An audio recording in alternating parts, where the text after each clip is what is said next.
Thank you all for jumping on here and being here for the first Ask a Beekeeper for the year. So these live sessions are going to be scheduled for every third Thursday, which is today is the third Thursday. They're going to be at 7 p.m. Eastern time. So hopefully if you're in a different time zone, you can still have a chance to get on in the evening.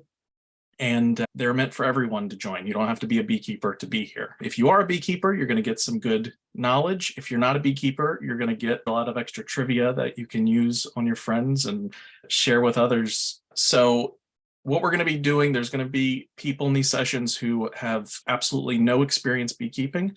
There's going to be people in these sessions who have decades of beekeeping experience. So really, it's going to be for everyone. Doesn't matter where you're located. We're going to be talking a little bit about things that are specific to the Northeast, the New York City area, because obviously that's where I'm based. But I do expect to hear from beekeepers and hear about questions from beekeeping in all different places. So with all of that, if you guys would drop your city and state in the chat, just so we can see kind of where everybody is. I think we do have some new faces on the Zoom call, so I'm going to go ahead and kind of properly introduce myself to anybody who I haven't met in person. My name's Nick Heffley. I'm a certified master beekeeper through Cornell. I'm a professional beekeeper here in New York City.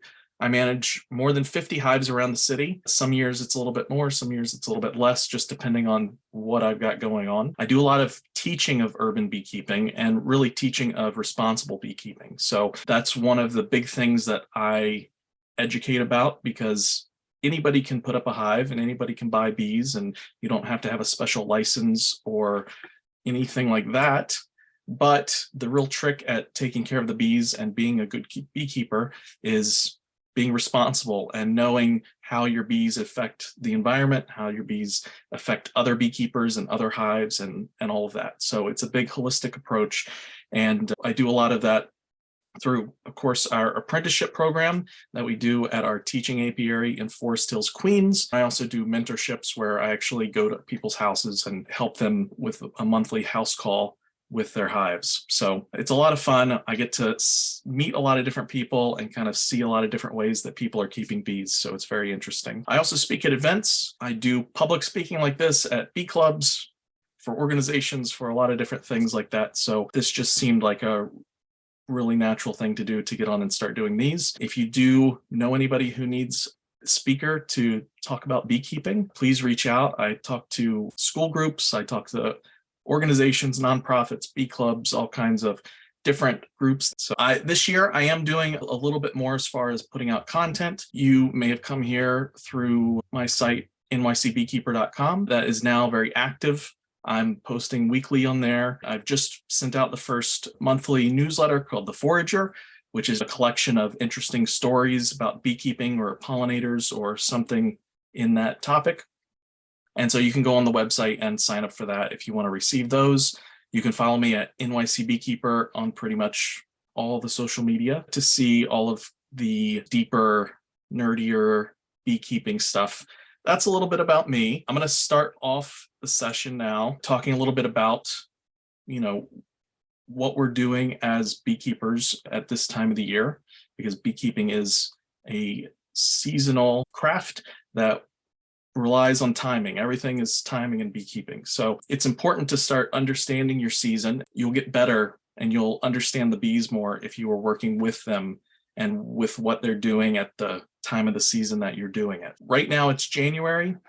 There's very limited things that you can do with the bees themselves. What I'm doing are light inspections. This is just on a nice day, maybe popping the lid and looking down into the inner cover to see if the bees are up against the inner cover. If they are up against the inner cover, then I know I need to feed them, putting some solid food on them and making sure that they've got enough food to get them through the rest of the winter. That's a really critical thing for honeybees. They can go through the winter just fine, but it's the last few weeks of winter before the dandelions bloom that are really critical for the bees to get through.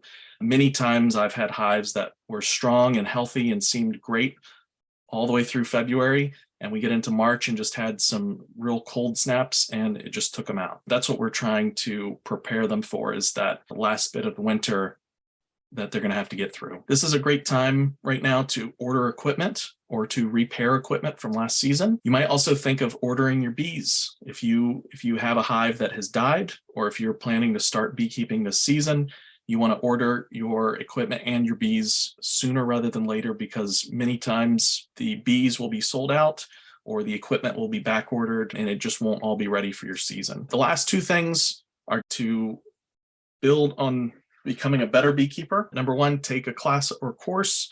There are lots of classes online that you can take, courses you can take online. You can sign up for classes and mentorships and other things like that, like I provide, and you can find a beekeeper in your area to help you out with that. There's lots of apiaries that provide these services, and no matter where you are, you'll be able to find somebody. If you can't, you can always look at joining a club. Almost every city has a local bee club. They're a wealth of knowledge. There's people in the clubs who have been in these clubs for decades and know how to take care of the bees, and they put on their own classes, and there's just lots of resources there. So these are all good things to do. So John, I'd love to hear your question. I think you were talking about some equipment. Yeah, being my first year, obviously I've read the Beekeeping for Dummies book. I keep it in my car, and whenever I have a chance, I always pick it up and reread whenever I can. And I watch videos, and I'm part of the beekeeping beginners group. That's how I think I came across your link. So, but yeah, as a new beekeeper, right now I'm focusing on equipment. Right, bees are ordered, but right now I'm trying to do everything I can, and equipment is all I have. So today I was pondering ventilation and what it takes to give the bees proper ventilation in the different times of year. And in particular, I was thinking about the inner cover, because I noticed some have notches on them that you see so that you can flip it over. And then obviously they have the hole in the center. My local beekeeper talked about shimming the top cover to give more ventilation through the inner cover, those sorts of things. So I was just curious what your thoughts were on the different times of year when to use the different ventilation options. One thing I want to preface this with, and this is something that if you haven't already heard it, you're going to hear it as a beekeeper. When you ask 10 beekeepers, you're going to get 11 answers. Everybody's got their own way. Everybody swears by a different way. So I try to swear by nothing. But as far as ventilation goes and shimming different pieces of the hive, really it all depends on your climate. For us here in the city, especially up on top of a rooftop in the heat of the summer, I like to keep that upper entrance open so that the bees are able to push air out the top as well as through the totally open front entrance at the bottom. A lot of my hives, I keep screened bottom boards on as well. So hopefully they're not quite as, held in. There's a lot of air that can move through. The bees, no matter what you do, the bees are going to figure out a way to ventilate their hive. So unless you're closing up every entrance and closing down the main entrance to nothing and blocking off everything else, they will figure out a way. You'll see in the heat of the summer that all the bees will be at the different entrances of the hive, and they'll be fanning to pull air in or out. And so this is one of those things. You're going to find some people who are very set on, you have to have the inner cover has to be flipped over so that they have the upper notch from here to here, and then it has to be closed to here. And it's, the bees are kind of know what's best, and they're gonna take care of themselves one way or another. I always like to tell people that a swarm will make a home wherever they see fit, whether that's in a wall or in a tree or in a tractor tire or in a water meter covering. The bees will make a home wherever they need to. So don't sweat the small things as far as, different things like that. That's my long-winded answer for you. The one time, though, that I will say that I consider either closing off extra entrances or adding more is if I'm into the end of the summer and I'm dealing with our dearth, which is just a drought of blooms. There's nothing out there for the bees to really forage. So they will start turning on each other, and one hive may try to rob out the honey from another hive. So in that case, if I have a weak hive, I'm going to close up as many entrances as I can, and I'm going to make their main entrance small so that they have less real estate to protect. less of an entrance to protect. And so that's really the main time that I'm going to be dealing with that. But ventilation is something that they need, but they will figure out a way for most of the times of the season. Cool. Interesting. Thank you. Absolutely. Have you gotten your equipment yet, or is I everything have. just ordered? Yeah, no, I part of it was hand-me-down. My uncle actually had some old equipment, so I got some bottom boards. I got one deep and two top covers, or two inner and top covers. So I ordered some, three more deep so that I can have two deeps for each hive. And I ordered some frames, and like I said, I'm getting to two nukes. So it was kind of a hodgepodge. Unfortunately, they're not vented bottom boards, but I mean, I understand that, and I don't know if we need them. It'll be in a somewhat shaded area, so they won't. It's you as you get through your first season and into your second season, you'll start realizing, the screen bottom board versus the solid bottom board debate is one that beekeepers will have. And, in my experience, the bees just kind of figure it out. Right. Is one better than the other? Maybe in a very specific situation, but these are things that I wouldn't worry about too much. I would worry more about in your first year, the timing of things, being able to have someone that you can bounce questions off of, which you can come to these every month if you like to. But if you have a local beekeeper that you can reach out to who knows your climate at your location, you're going to get better answers than just asking, someone from somewhere else on the internet. And they're going to be able to really tell you about the nuances of your area, what's blooming, when the nectar flow happens, when swarm season is, all of that stuff. And that all varies based on location, based on climate, whether you're up north or down south, and so on. So there's a lot of variables here.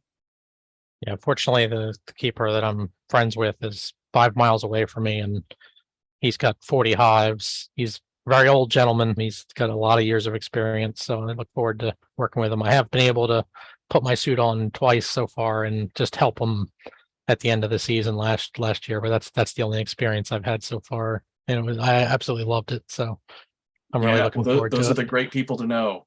Yeah. Those guys with 30, 40 years of experience, they've got all kinds of tricks that they can share with you. I look forward to learning them. So for the folks who have not kept bees at all, is there anything, what are you looking forward most to this season? I'm really looking forward to meet the bees. It's pretty cool to have, I used to be scared of bees, but ever since I first got into a beekeeper suit, it was a while ago. But that really took my fear away, and now I'm really interested by bees, and I'm excited to really see how they create all the different products that they make inside of their beehives, how it works, and I'm just excited to see basically everything because bees are cool. That's a good answer. I like it. Yeah, it's incredible when you start seeing, the results of what all this crazy activity is that's happening at the hive.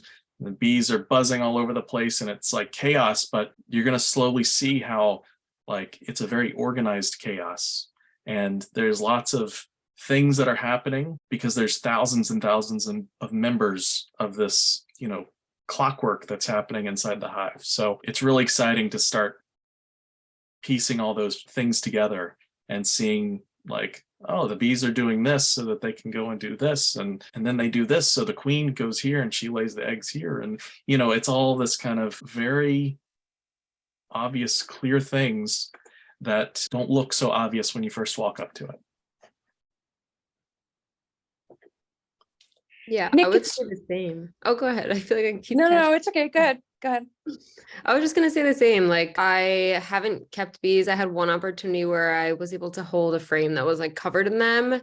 And I definitely felt this excitement / anxiety. So I think I'm probably in a state where I have to still get over the fear. I've never been stung by a bee either, which I recognize is you gotta do it. So It's gonna happen. Yeah, it's that those kind of positive and negative interactions, I think, are just the types of things I'm looking forward to. I'm also looking forward to the kind of stuff that you don't see people post on social media all the time about bees. I've never seen bees in the winter. I have no idea what that looks like.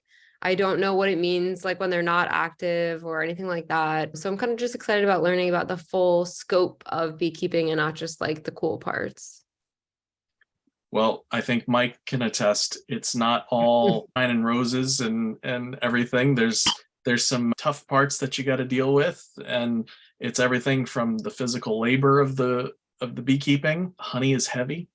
People never tell you this, but honey is heavy, especially full boxes of it. So yeah, there's lots of things that until you have bees or are around them for a full season, I think you're gonna learn a lot for sure, whether you want to or not. Nathan, I think, is looking to ask a question here. So whenever you're ready. Can you guys hear me? Yes. Okay, so this might be a bizarre question, but here there are no dumb questions. So I'm into entomology, right? And I'm basically studying on my own time, basically the specialist decline. Basically, we're talking about bees, wasps, mosquitoes, all these vital specialists that we need. And I was wondering if you yourself have seen any signs of colony collapse disorder, like in your profession of beekeeping. So for anybody who doesn't know, colony collapse disorder was kind of a term that was really prominent in the mid 2000s when commercial beekeepers would go out to their bee yards where they might keep 200, 500, 1,000 hives, and like 70% of the hives, there would be no bees in them except maybe a few bees and the queen.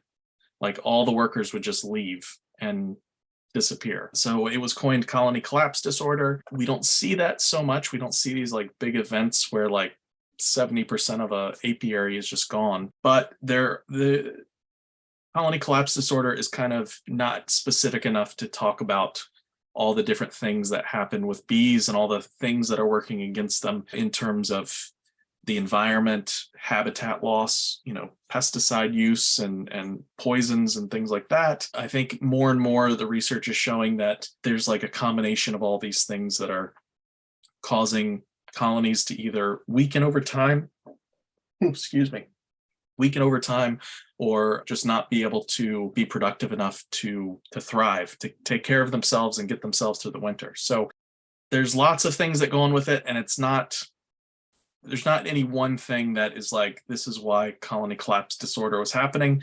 And really, I think in the beekeeping community, colony collapse disorder is it's not really spoken of anymore because we have these kind of more specific things to talk about. As far as my personal experience, I have never personally seen a hive where the bees had left and it was just the queen, in that kind of case, like they were finding them in the mid 2000s. Yeah. For me, there have been times where I've had a very healthy, strong hive 1 month, and I've gone back out the next month, and either the cluster was just very small and there was lots of dead bees on the bottom of the hive, or other cases where the hive was just completely empty and the bees had absconded. So, but there are reasons for that. Sometimes when they're sick, they will just leave at the end of the season. Sometimes if the mites, there's a pest called a varroa mite.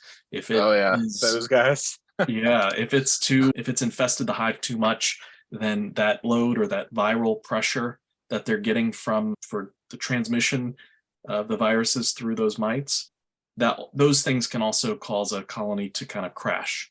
But more times than not, a lot of times it's the beekeeper who's also either made some bad decisions along the way or didn't make the right decision at the right time. And, a lot of times in beekeeping, a colony crashing is our fault. So yeah.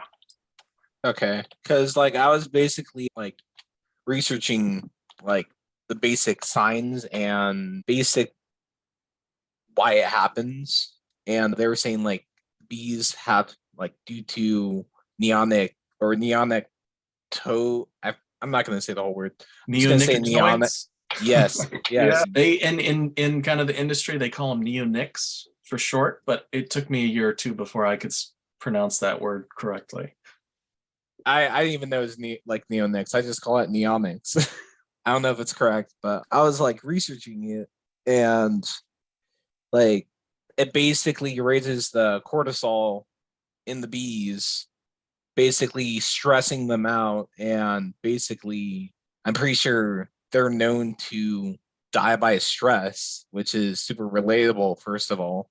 Hmm. But second of all, like it's just like I think Neonics basically raise the cortisol high enough where bees often feel like they're overworked or they're in this little point where I don't know.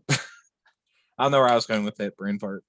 Yeah, well, so neonics are a class of pesticides that there are some countries that have already outlawed them. And I see a New York banned it. I don't know if you're We gonna... have not yet. So there's a bill that they're trying to get through the legislature right now. And at one time it passed the House, at another time it passed the Senate. Now they're trying this year to get it past both. And so it's called the Birds and Bees Act, if you want to look it up. But yeah, we have not, here in this country, cannabinoids are still out there and still being used in agriculture. And the prevent or the to stop the usage of this will save so much to the insect kingdom. I cannot express how much it would save it. So all those, or everyone listening, please start making a change or something. I'm trying to start from the bottom up because that's how you make a change. But I'm here in Nevada, so well, a great thing you can do just as an individual is that when you go to the big box home improvement stores, you can check the tag of any plants that you're buying. And a lot of times on the back of the tag, it'll tell you if the plant itself was treated with neonics, or it should be labeled on the back of the tag. And even better, you can go and support one of a local nursery instead of the big box store. So those are some good ways to kind of avoid those in your immediate area. okay. I'm gonna pass it now to Jody. She's been raising her hand for a little bit. What's your question, Jody? Yeah, so I'm a member of a community garden, and people take having native plants there very seriously. And I was wondering how that related to native pollinators and the types of bees. I'd heard that, Italian bees are the best bees or whatever, but what kind of bees do you keep in New York, and what kind are kept here, and are they considered native to the area, and what is the effect of that being true or not true? So honeybees in general, no matter what breed they are not native to North America. They were brought over by the Europeans several hundred years ago. So at a certain point, they're not like an invasive species that was introduced, in the last few decades. They have the honeybees. You're the giant Asian hornets, sorry. Right. Yeah, there's a lot more in species that have been introduced very much recently. But honeybees are one of those species that kind of adapted here and more or less fit into the natural ecology of the continent. Beekeepers in general, people in general, started to cultivate these honeybees and keep them. And so there are places where the honeybees are, if there's too many, if the hive density of a certain area is too high, the bees are going to outcompete themselves. They're also going to outcompete any other insects who are also feeding on a similar forage. So through that lens, it's important to kind of know what's around you in terms of other beekeepers, in terms of the amount of hives that are in an area. This is very important in an urban area because New York City, no matter where you go in the city, you're probably 100 yards from a hive, maybe a few hundred yards from a hive in some places. But there are so many hives around the city. There are certain neighborhoods that if someone says, hey, I have a backyard, can you put some hives there? I end up having to turn them down just because I know there's, 3 beekeepers within a 2-block radius of that person, or I know there's 15 hives close by. So my neighborhood, I live in Astoria in Queens, and my neighborhood is just packed with hives. For some reason, there's lots of beekeepers here. There's other places, I know parts of South Brooklyn are not so dense. So the beekeepers down there do pretty good when their hives are filling up with honey. Here in Astoria, sometimes it can be an uphill battle to get one full box off of a hive. Excuse me.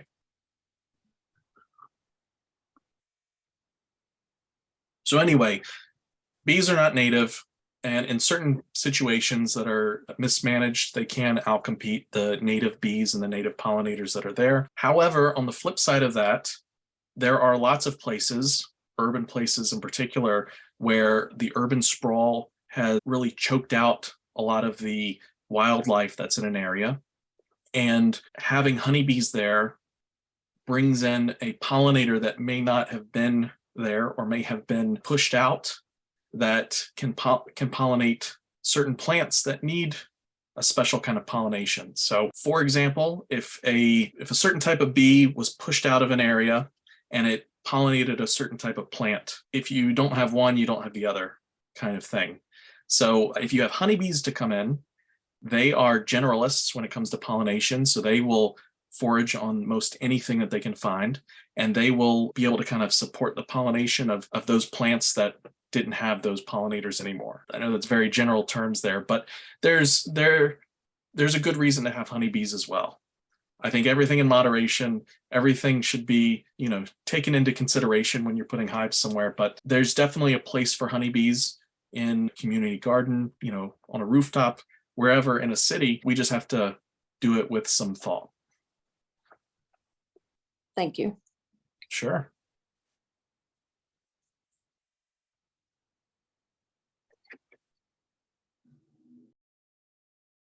Nathan is saying he's noticed less and less bees as the summers go on. Yeah, all different types of pollinators. So there's definitely been a decline in insect populations in general over the last few years. You see it every once in a while. They'll talk about it in the news, but the bees are not immune to that. And certainly some of that could be neonics and those other things, but it's an important thing that we should all start to not just see that it's happening, but do something about it. And there's lots of organizations out there who are working to do something about it. Full transparency, I work with the Bee Conservancy as well. I'm their apiary manager. They have a number of hives around the city, and I help them with their program and kind of keep all their beekeepers on task and getting things done as when they need to. But organizations like the Bee Conservancy, the Bee Informed Partnership, I'm blanking on it right now. There's the Honeybee Health Coalition. There's all these organizations out there who are doing a lot for pollinators. And, we vote on these things with our dollars and where we spend our money. And so doing things like I was saying earlier, buying your plants from a local florist or a local nursery rather than the big box store, or deciding to eat organic vegetables as opposed to conventionally grown vegetables. Little things like that go a long way when everybody's doing it, but we just got to get everybody to do it. Let's see. Nathan asks, do beekeepers such as myself view wasps negatively or neutral? Wasps such as German wasps. As far as I'm concerned, their wasps have evolved and are around for a reason. Wasps evolved from the same common ancestor with bees. Our honeybees descended from wasps. So there's definitely a place for them. They are there to help clean up the environment, to help decompose or, clean up those things that have died. So I'm for them, except when they are attacking my bees. And so in that case, I try to keep the wasps or keep any nests that are close to my hives down. I also try to keep my hives strong enough that they can protect themselves. So they also, a wasp can do a lot of damage to bees, but the bees can work together and keep the wasp out before it can do any damage. So if your hive ends up getting weak, then you can have issues, which just last year I was working with someone who they saw some activity in their hive last fall and it seemed fine. And we opened up the hive and there wasn't a single honeybee in there. It was all yellow jackets. So that's a situation where they're not my favorite, but they've got their place, and I'm not going to go out and try to kill everyone that I see. So Jody's asking about different bee clubs in the area, and I'm assuming you're talking about the New York City area, correct? Yes. Okay, so the short answer is that we don't have any. There are some organizations that put themselves out there as clubs, but unfortunately, if you are looking for a kind of traditional bee club that's run by its members and has regular turnover and things like that, we just don't have that here in the city. And so because of that, I personally go out to the Long Island Beekeepers Club, which holds their meetings in either Smithtown or Brentwood generally. And they have monthly meetings they always find great speakers. They have some of the most, I want to say the Long Island Beekeepers Club has maybe the most master beekeepers in the state. I know our state apiarist was making that comment recently. And so they have a lot of people that you can talk to, a lot of people that they can draw on to give great presentations. And so I've had a really great time out there and made some new beekeeping friends. And I've had so much fun with that club, and I've enjoyed it so much that I do more work with them. And I last year became a board member with them. So I get to help kind of steer the club and make things happen for the club and put things on. And so it's a lot of fun. And it's for bee clubs in general, you can go and you can do as little as you want or as much as you want, and they'll be happy to have you volunteer or do anything extra that you'd like. I'll just mention real quick, we've got some really great bee clubs in North Jersey, so just over the river, and there's also some just like really notable master beekeepers as well over there who they put on great presentations. I know we've had some of them come to the Long Island Beekeepers Club to put on different talks. So we've got them. There's a few clubs that are not too far north of the city that you can get to, but you're going to have to drive wherever you go if you're living here in the city to get to a real club. Like I said, here in the city, there's some organizations that kind of put themselves out there as clubs. Excuse me. They put themselves out there as clubs, but there's not really, the president is always the president. They put on their events. There's not really any way that you can go and, be a part of it like you can with other clubs. So that's the reason that I head out of the city for a club. So as a new beekeeper, won't even really officially call myself that. I feel like the first thing you tell people when you're interested in beekeeping and that you're taking an apprenticeship is like, oh, when are you going to have your own hive and give me honey and all this stuff? And I'm kind of curious what the bare minimum is to start a hive. You talked a little bit before about how there's no licenses in New York. I didn't really realize that. I kind of thought there was. And also you mentioned like beehives nearby, like how many are near you in Astoria? And I honestly never even realized that would be a factor. I kind of thought like you have your own backyard and like, there you go. But yeah, I guess besides like the materials and the bees, like what's the standards for an environment and stuff like that? So starting a hive is much easier than trying to deal with other types of livestock where you need, plenty of space so they can run around or they can do their own thing. For a hive, you just need approximately I tell everybody, you need about 4 feet by 4 feet to really move around the hive and be able to comfortably be around it. I've seen hives in much smaller spaces, but you can put a hive on a balcony. You can put a hive on a tiny little rooftop somewhere, tiny little backyard. I work with several folks who their backyard is maybe 10 feet deep to the fence, and they have bees, basically right outside their door. So beehives can be put in a lot of places, really tiny spots. And then as far as what you need to get going, you need a hive kit. So that's going to be your components of the hive. We're going to go through all that, and you're going to be real well versed in all of that during this apprenticeship. So you need the equipment. You need the bees, you need your gear. So that would be your jacket, your hive tool, your smoker. The veil is usually part of the jacket. So you need all that stuff. And then the other thing is about knowing the beekeepers around you.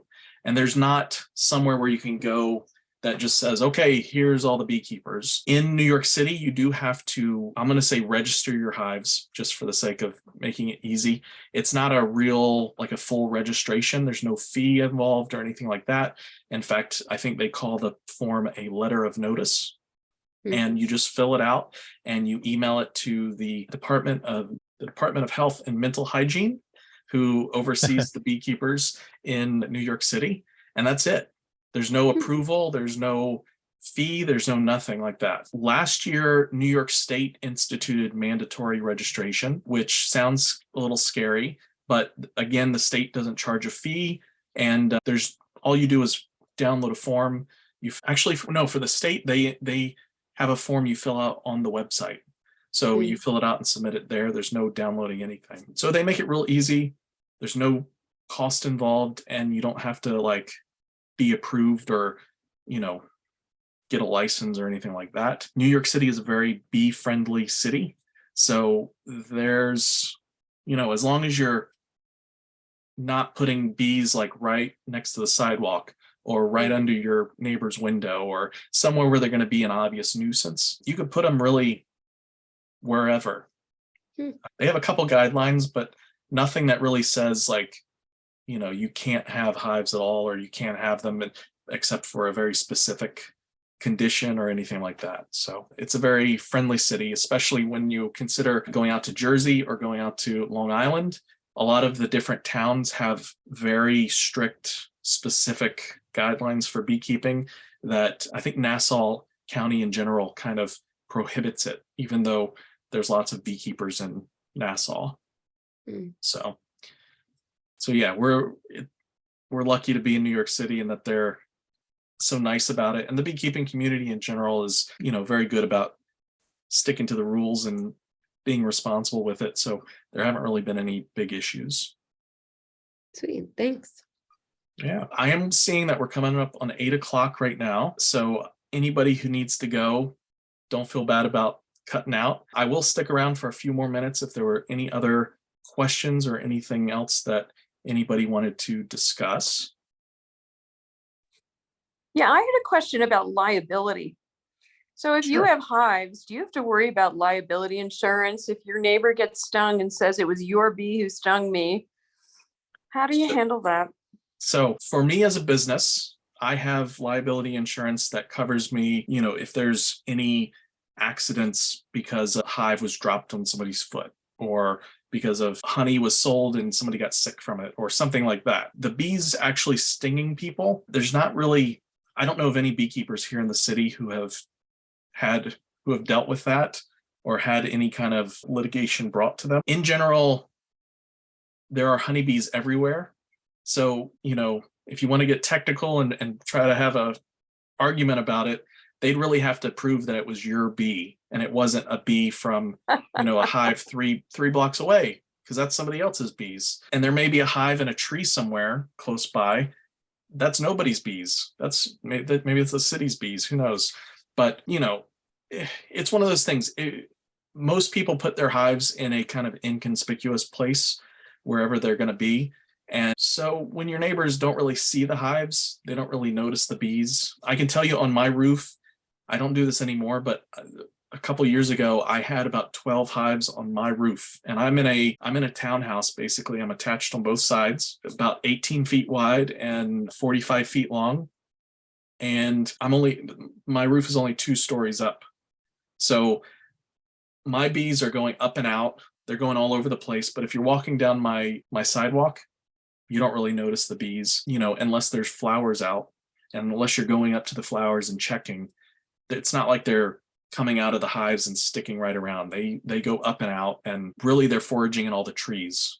They're not really foraging in like there's only so many flowers in every little yard or every little planter along the residential streets. So the bees are going up and out. And generally for insurance purposes though, you should, if you're going to put hives up on your roof or somewhere on your property, you should check in with your homeowner's insurance to see if they're covered or if there has to be an amendment or anything like that added to your policy. But for me, I carry liability insurance as a business, and basically the liability insurance I'm covering is in case we, in case we damage property when we're there, not necessarily for stings. Thank you. Sure. Go ahead, Nathan. So as a beekeeper, I've always wondered this question.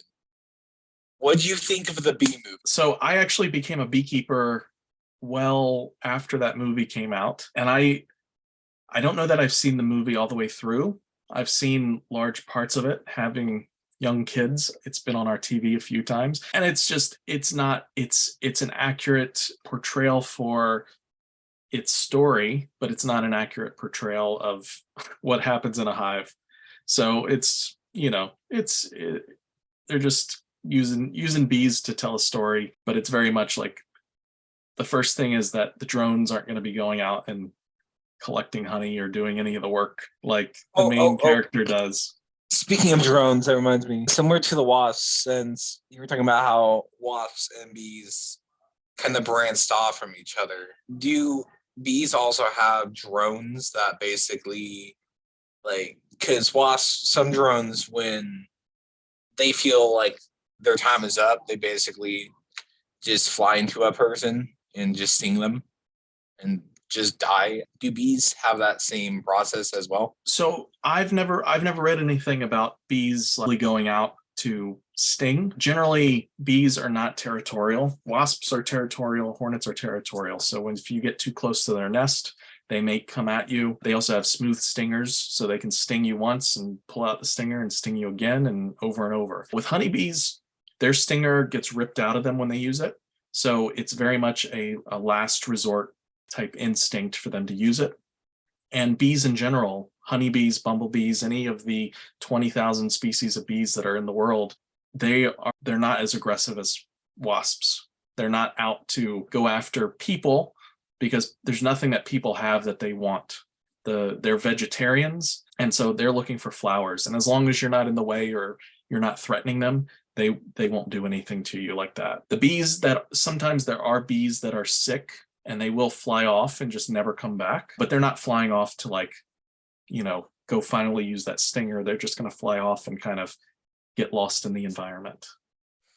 Is that why bees, or not bees, but wasps basically just sometimes fly out and just sting? Is because they just feel the need to just basically sting? Well, it's a defense mechanism. So they're very territorial. And Yeah, if you but get too close, I have a friend at work who we don't even have like a hornet's nest anywhere near work. And there's just this one hornet flew out of nowhere and just stung him on the neck and just died. And I know that like it's our carnivorous and that they are an invasive species that is attracted to sweat, human exhale, and all that, and that bees are basically the exact opposite.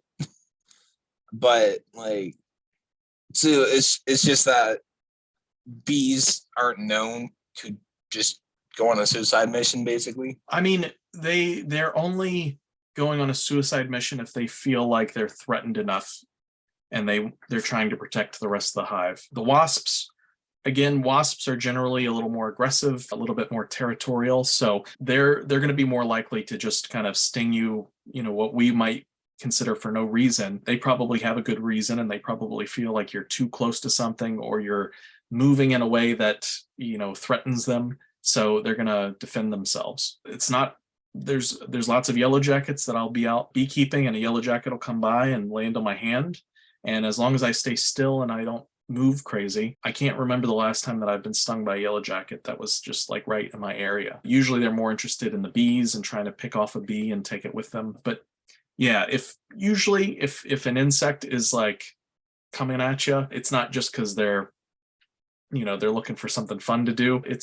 There's some reason that they're coming at you, whether it's defense or, you're just in the wrong place or in their way or something like that. So, but that's something I'll also preface that with the fact that my knowledge of wasps is very rudimentary. I know a lot more about bees, so take that with a grain of salt.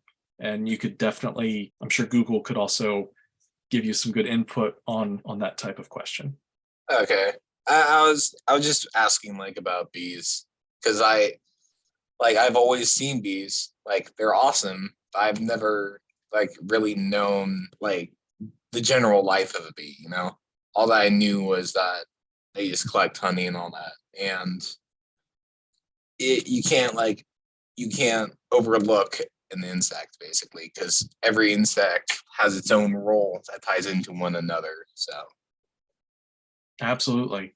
Yep. They all have their place and they're all here for a reason. So except giant Asian hornets, though them. yeah, hate well, the humans are kind of at fault for moving them around and causing issues like that. A lot of times in the environment, we're the ones that are making the waves and causing issues. So It's what we do best. So I think with that, we're gonna wrap up the night. Thank you all for coming on and all the questions and kind of getting through this first one with me. Hopefully next time we'll have a little bit better luck with streaming to Facebook, and we'll have some more folks coming in there and asking questions and going from there. So we will be back here on the 3rd Thursday of February, which I have blanked on what that date is. That will be the 16th. So hopefully everybody has a good Valentine's Day, and you'll come back and we'll talk more about bees and beekeeping and all of that. And yeah, thanks again. Nick, thanks very much. This was great. Absolutely. you, I Nick. appreciate you jumping on. Have a good one. Yeah. Have a great night. Take care.